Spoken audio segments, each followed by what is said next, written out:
Kosem dan Ciklo sempat menunda punya anak selama 5 tahun. Kenapa alasannya? Di sini kami akan ceritakan semuanya.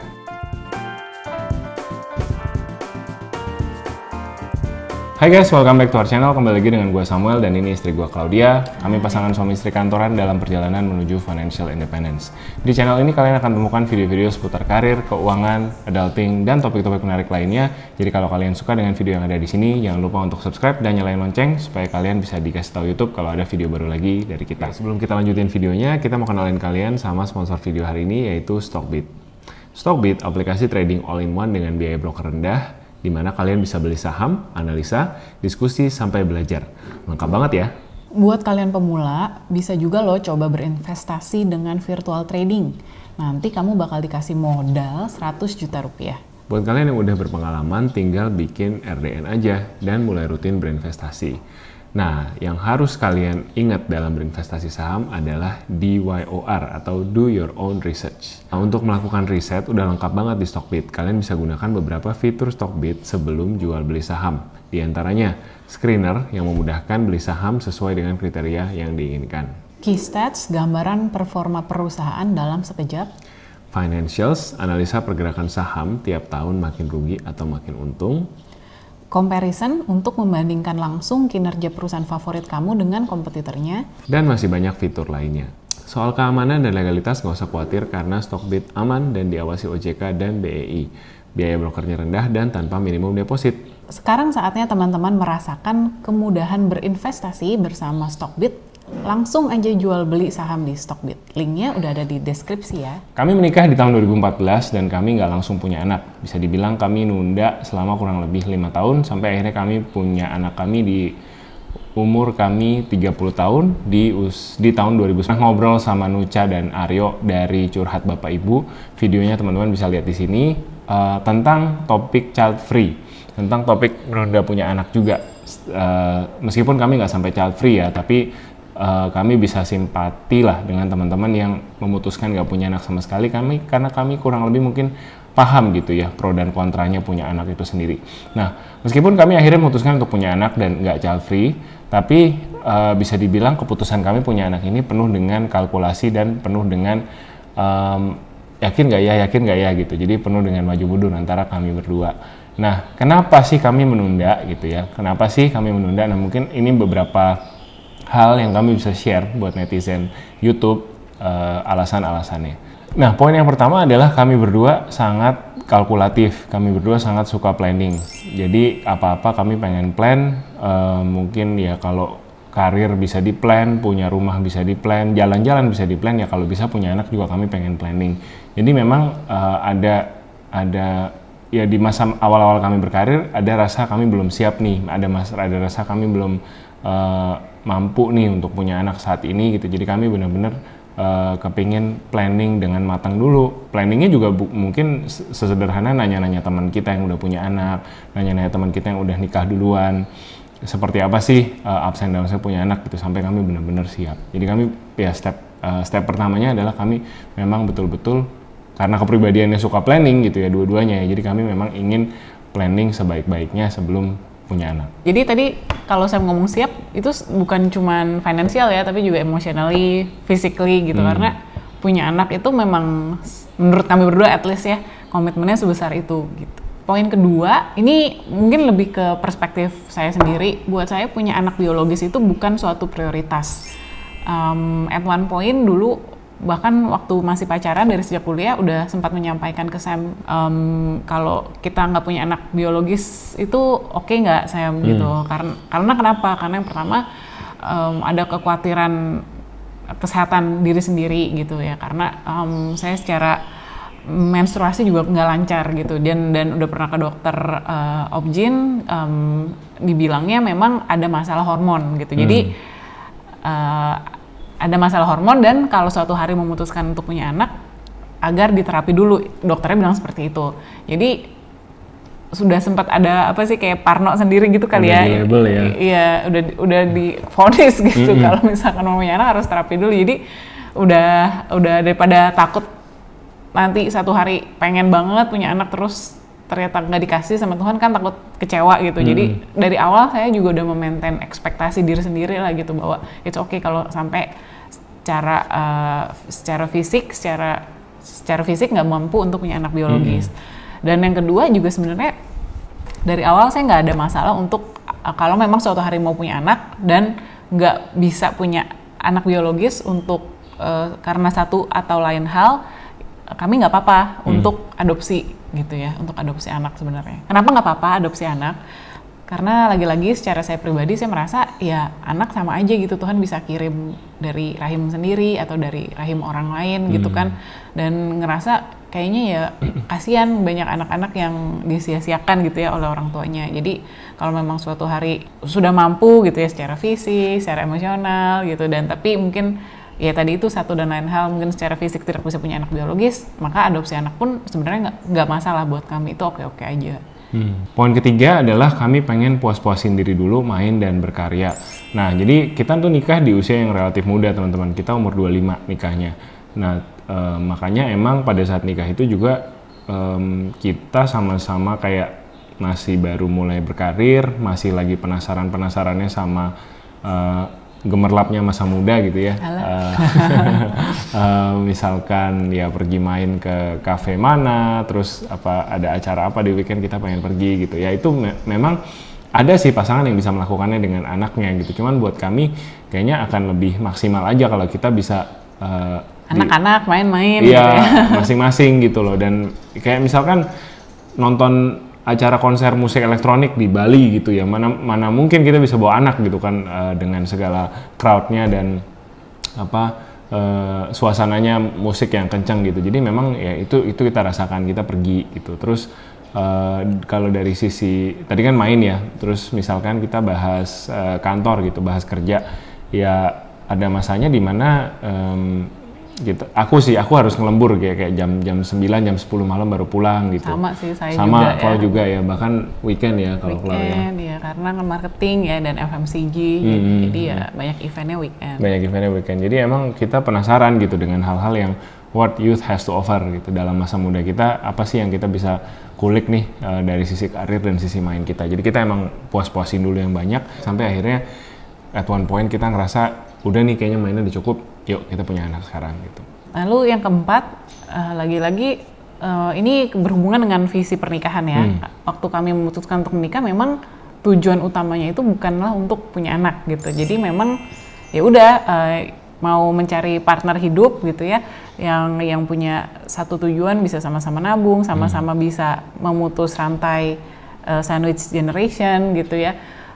Itu sih sebenarnya tujuan utamanya gitu, dan dari awal maksudnya kita memang udah ada omongan, pembicaraan, kesepakatan berdua, kalau misalkan sampai child free pun nggak apa-apa gitu ya, kalau misalkan sampai nggak ada anak biologis lalu kita adopsi pun oke gitu. Jadi seperti itulah visi pernikahannya. Dari awal kami nggak merasa anak itu adalah kayak segalanya dan keharusan gitu ya. Karena kan kalau pernikahan yang utamanya itu adalah suami istrinya gitu ya, lingkaran satu gitu. Kalau memang nanti ada Tuhan kasih anak, ya itu lingkaran kedua. Suatu hari juga nanti anak kan besar gitu dan akan meninggalkan orang tuanya gitu. Jadi sebenarnya nanti kalau anak udah gede ya berdua lagi sama pasangan masing-masing gitu ya. Menghabiskan masa pensiun berdua gitu. Jadi intinya sih buat kami yang penting kami berdua bahagia dulu gitu ya. Baru bisa kepikiran untuk bahagia sama-sama anak gitu. Jadi sebenarnya ada hubungannya sih sama poin yang pertama tadi. Kita muasin rasa penasaran kita dulu, kita mastiin bahwa kita sudah fulfill dalam hal karir maupun ya memang kalau bisa dibilang fully fulfill ya kita nggak tahu ya kapan itu. Puas tuh apa sih, kita juga susah gitu ngomongnya gitu. Cuman at one point kita bisa merasa bahwa ya udah deh, kayaknya kita udah ada di posisi karir yang stabil, kita udah puas main, udah ada rumah sendiri, udah ada mobil, ya udah yuk kita punya anak gitu. Kita coba punya anak, karena kita yakin kan sebenarnya maksudnya punya anak kan ya mungkin punya anak itu kan sebenarnya hadiah ya dari Tuhan gitu ya, walaupun kita mau gitu kan, tapi kalau misalkan memang Tuhan belum kasih ya udah gitu. Nah terus yang kelima ya tentunya yang mungkin ini the elephant in the room gitu ya, bahwa punya anak tuh mahal gitu. Punya anak tuh mungkin bukan mahal kali ya, tapi lebih kepada ya harus siap gitu dengan segala financial implication-nya. Mau mahal mau murah sebenarnya terserah kalian, tapi dan itu juga relatif gitu ya, apa yang mahal buat satu orang mungkin murah buat orang lain, tapi intinya punya anak itu ya kita harus siap membiayain gitu. Pasti akan ada extra cost gitu. Betul. Dari day zero aja udah ketahuan kalian akan beli popok gitu. Minimal itu gitu yang langsung kelihatan. Kasih makan gitu. Oh ya, rumah sakitnya kan harus dibayar gitu ya. Jadi punya anak itu biayanya ada tambahan gitu, dan kita harus pastiin bahwa kita benar-benar atau paling enggak ya udah relatif lebih mapan gitulah daripada posisi kita mungkin di awal kita berkarir. Nah ini balik lagi buat kita gitu ya. Jadi buat teman-teman yang punya pandangan lain atau merasa kayak ya kalau nunggu mapan tuh kapan gitu dan lain-lain, ya balik lagi itu sesuatu yang teman-teman harus diskusikan sama pasangan sebenarnya. Mapannya kalian di mana? Betul, gitu. Karena mapannya kita ya ada gitu kan standarnya, tapi mapannya kalian misalkan kalian merasa di titik sekarang ini kalian udah cukup mapan itu apapun itu gitu ya, ya sudah itu berarti kalian yang menjalani. Yang jelas ketika menjalani ya siaplah dengan segala resikonya, termasuk keuangan yang harus ditanggung gitu. Mungkin menambah dikit ya soal financial implication, karena betul kata Sam, standar hidup bisa beda-beda gitu ya, maksudnya bisa mahal, anaknya nanti mau sekolah international school atau sekolah negeri, nah itu kan sangat jomplang variatif biayanya. Gitu ya biayanya gitu, tapi kalau kita udah tahu standar apa yang kita inginkan untuk anak kita, untuk keluarga kita, ya kan berarti kurang lebih bisa dihitung gitu, berapa sih roughly ya estimasi, karena kalau misalkan hitung sampai titik koma juga kan nggak mungkin ya, tapi kurang lebih kan kita udah tahu nih, oh kurang lebih butuh sekian gitu, dan walaupun uang bukan segalanya, tapi yang namanya manusia hidup ya butuh uang gitu. Bayangkan kita membesarkan anak itu kan pasti challenging ya, maksudnya anak itu kan pasti kita harus sabar gitu ya, pasti ada lah pas mereka fase explore gitu ya, nanya-nanya, semuanya dipegang, semuanya mau, semuanya pengen tahu gitu ya, dan itu sangat menguji kesabaran gitu ya. Itu kan emosional ya, emotionally, nah juga fisik, itu kita pasti capek gitu ya, namanya jadi orang tua. Awal-awal ya namanya anak bangun malam harus begadang gitu, terus ya sekarang pun anak kami umur 2,5 tahun, kalau liburan ya sebenarnya berasa ya liburan ya happy ya anaknya gitu, sebenarnya orang tuanya sama aja malah ngurusin gitu kan, cuman beda tempat aja gitu. Curhat nih baru balik liburan. Iya, ini baru balik liburan malah capek banget, asli. Berasa ke Amerika gitu, pergi cuman ke Lembang. Cuman ke Lembang ya. Jadi gimana ya, kalau misalkan kita bisa at least lebih prepare in terms of financial, kita bisa lebih prepare at least financially gitu ya. Jadi ya itu kita bisa fokus prepare mentally, emotionally and physically gitu. Jadi at least one thing is out of the way gitu ya. Iya, bayangkan kan kita udah capek fisik, capek mental, capek emosi, terus harus mikirin uangnya juga gitu kan.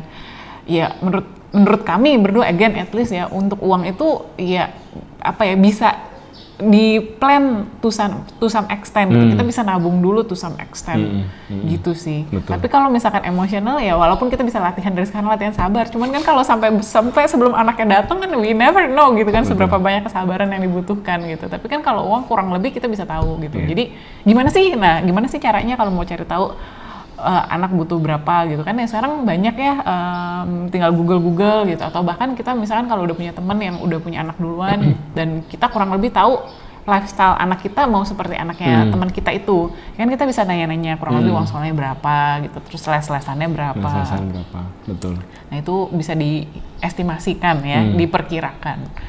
Kita baca-baca kan komen dari kalian juga gitu ya. Ada beberapa conversation seputar kepercayaan. Ini apa, agama gitu. Katanya ada aliran agama atau aliran pengajaran agama tertentu yang mengatakan bahwa harus punya anak banyak gitu kan. Harus punya keturunan, atau ya itu bagian dari ibadah gitu katanya gitu. Jadi sekali lagi ini bukan channel agama, jadi kalau misalkan teman-teman menyukai percakapan-percakapan demikian, mungkin sebaiknya cari channel yang membicarakan tentang pendalaman agama gitu ya. Kalau kami melihatnya secara praktis, selalu yang kami lihat secara praktis, yang kami tawarkan di sini selalu sudut pandang praktis, bahwa ya dari tadi kita ngomong gitu, punya anak tuh perlu kesiapan mental, perlu kesiapan biaya, perlu kesiapan kesabaran, perlu dan lain-lain gitu. Jadi we're not religious expert by any means, tapi kita kira-kira bisa cerita lah pengalaman kita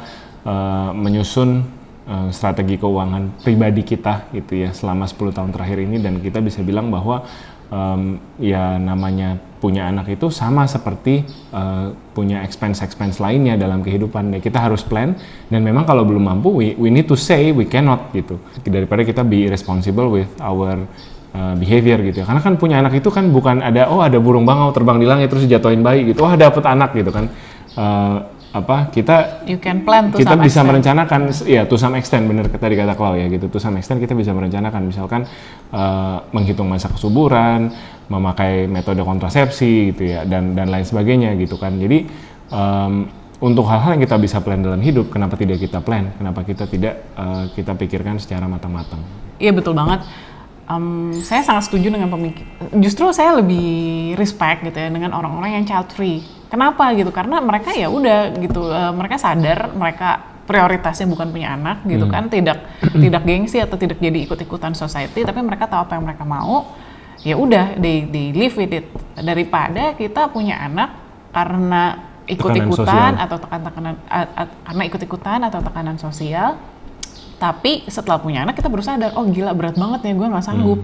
Terus malah anaknya nggak diurusin gitu, atau nggak bertanggung jawab lah gitu dengan anaknya. Ini juga saya bukan yang ngomong ini ya buat orang-orang di luar sana yang memang bekerja keras buat anak, karena ya pasti butuh anak, pasti punya anak ya butuh kerja keras, butuh dibiayain gitu. Tapi ya ada tanggung jawabnya nggak di situ gitu ya. Maksudnya itu kan pilihan gitu. Anak-anak nggak bisa milih mau dilahirkan di keluarga mana. Tapi kan kita orang tua bisa memilih mau melahirkan anak di keluarga seperti apa gitu. Yang disayangkan adalah orang-orang yang menurut saya pribadi, ini mungkin mohon maaf ya, ini menurut saya pribadi yang disayangkan adalah orang-orang yang memutuskan untuk punya anak tanpa pikir panjang, dan setelah ada anak pun tidak bertanggung jawab gitu ya.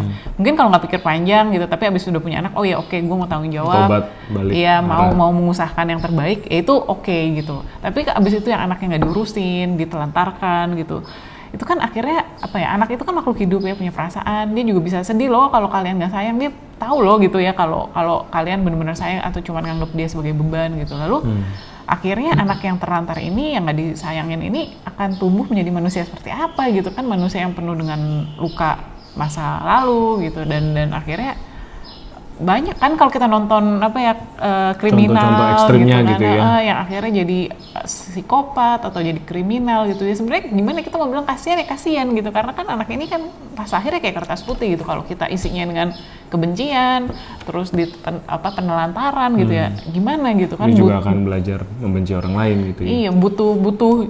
Saya nggak selalu bilang orang yang anak-anak yang dilahirkan atau dibesarkan dengan tidak bertanggung jawab akan selalu jadi kriminal, nggak juga gitu. Pasti tapi banyak faktor lah. Iya banyak faktor, tapi pasti sedikit banyak akan mempengaruhi gitu, dan pemulihan dari masa lalu itu kan bukan sesuatu hal yang mudah ya gitu. Jadi ya again ini pandangan kami aja gitu. Kalau misalkan belum siap punya anak, ya udah kita harus mengakui, oh saya belum siap physically, emotionally, spiritually mungkin, financially mungkin. Atau mungkin kalau seperti kami berdua saat ini rasanya cuma sanggup punya satu gitu ya. Kenapa harus